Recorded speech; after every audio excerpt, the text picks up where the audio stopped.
ಹಾಗೆ ಮುಂದಿನ ರಾಶಿ ವೃಷಭ ರಾಶಿ. ಈ ವೃಷಭ ರಾಶಿಯ ಈ ವರ್ಷದ ಒಂದು ಫಲಗಳು ಯಾವ ರೀತಿಯಾಗಿದೆ, ಯೋಗಗಳು ಯಾವ ರೀತಿಯಾಗಿದೆ ಅನ್ನುವಂಥದ್ದನ್ನ ನೋಡ್ತಾ ಹೋಗೋಣ.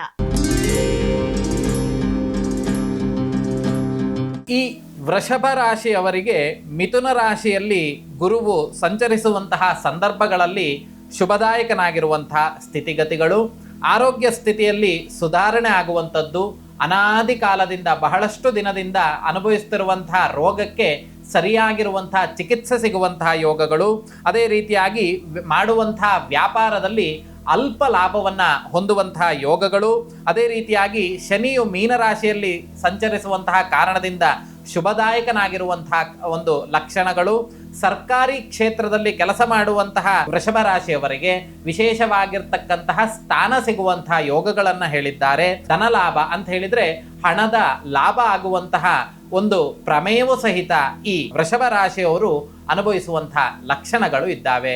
ಇವರು ಆರಾಧನೆ ಮಾಡಬೇಕಾಗಿರ್ತಕ್ಕಂತಹ ಒಂದು ದೇವತೆಯನ್ನ ಯಾವುದು ಅಂತ ಕೇಳಿದ್ರೆ ಈ ಸತ್ಯನಾರಾಯಣನನ್ನ, ಮಹಾಗಣಪತಿಯನ್ನ, ಅಷ್ಟೇ ಸೈಯಲ್ದಲೇ ಈ ಸೂರ್ಯನನ್ನ ಆರಾಧನೆ ಮಾಡುವಂಥದ್ದು ಇವರಿಗೆ ವಿಶೇಷವಾಗಿರ್ತಕ್ಕಂತಹ ಫಲಗಳನ್ನ ತಂದುಕೊಡ್ತದೆ.